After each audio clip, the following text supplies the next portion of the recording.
For music lovers, they're a staple of every summer. Festivals have held a firm foothold in our cultural story for more than half a century. But they're experiencing a crisis, with several summers now of widespread cancellations.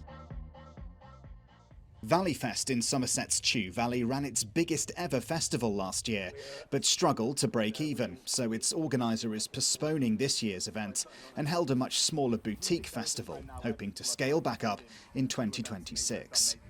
It is unbelievably hard. Everything has doubled, I would say, some things even higher than that. So it's a treacherous business to be in. It's a lonely place to be when the tickets are not selling, and the future of festivals, it has to have the backing of industry, and we need support, government help, assistance, if we want this industry to survive. Festivals and live music are a big annual contributor to the UK's economy, generating £8 billion, attracting 19 million visitors, and sustaining 62,000 job roles, according to one industry study. Last year across the country, more than 80 festivals were cancelled, and if current trends continue, we could see more than 200 calling time since the pandemic ended in 2022. Many in the industry say smaller independent festivals like this are the lifeblood of the events sector, and they're a bit of a testing ground for new artists. And if these kind of events start to vanish in bigger numbers, it has a knock-on effect at supersized events like here at Glastonbury, as the talent pool shrinks, and so does the wider UK music cultural scene. Are you concerned with kind of the decline that we've seen in festivals across the country, and we've seen so many cancellations? It is, it's difficult if you're starting in the industry. Not if you're established, you can go where you like. If you're new and all of a sudden there are less places you can perform, it's really hard. We know small artists that have got a really low budget, and they can't find a venue to perform, and if they do find a venue to perform, they've got to pay to perform there, and they're not going to sell enough tickets to break even. These immersive festival sites also don't just appear overnight. Logistics teams like the Fair build these spaces and say in this tougher financial climate, we may lose creative vision for events that focus on profit. I would hate for it to become a survival of the fittest, because various different festivals offer different genres, different experiences. Like, it's not just headline artists, there's wellness festivals, there's food festivals, and if it becomes whoever can sell the most tickets and can make the most money, that experience for attendees will drop, because you'll have to start cutting creative. The people that are involved in independence really, really care about the experience that the attendees have.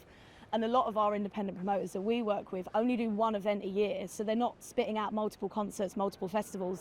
They spend their entire year working on this one day to make sure that everyone has an amazing time. There's not many, I think it's 99% of artists aren't parachuting into a headline slot with one of the larger shows. They need the ecosystem. They start in a club, and then the aspiration is to get onto a festival and build their careers from that. So if we start losing that mid-tier, the independents, which tend to be smaller, they're under 30,000 cap generally, that's going to have a huge impact on that artist ecosystem and everything that sports, from labels to the A&Rs.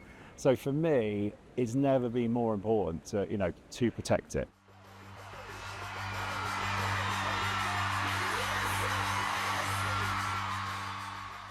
Singer and songwriter Youngblood is all too aware of the importance of independent festivals and has launched his own event, Bloodfest, with the aim of keeping ticket prices affordable for fans. Within entertainment, we really need to look at the reality of the situation. People want to go to 5 festivals a year because that's what it is across the summer, so we need to really think about kind of how do we make that attainable, and how do we make that a reality for people and a reality for real people. It's a shame how little the arts are thought about now. It allows you to have a sense of hope if times are hard. A great gig that you might see can change the trajectory of your next 5 months. Festival superfan and podcaster Jessie Dimmick spends her summers touring festival sites, but is noticing that many attendees now struggle with their own finances and are having to be much more selective. I think there's definitely been a shift sort of post-COVID. I think people are more cautious about spending their money. I think people sort of decide that there's one, they can go to one festival rather than before people used to go to 2 or 3. Festivals are a really special place for that connecting with people and community vibes. I definitely think there's something about that moment where you're stood in a field, a band's playing, you're all singing along, and you start to look around the crowd as well, and you might catch eyes with someone and smile, and it just really gives you that moment of we're all humans and we're all in it together.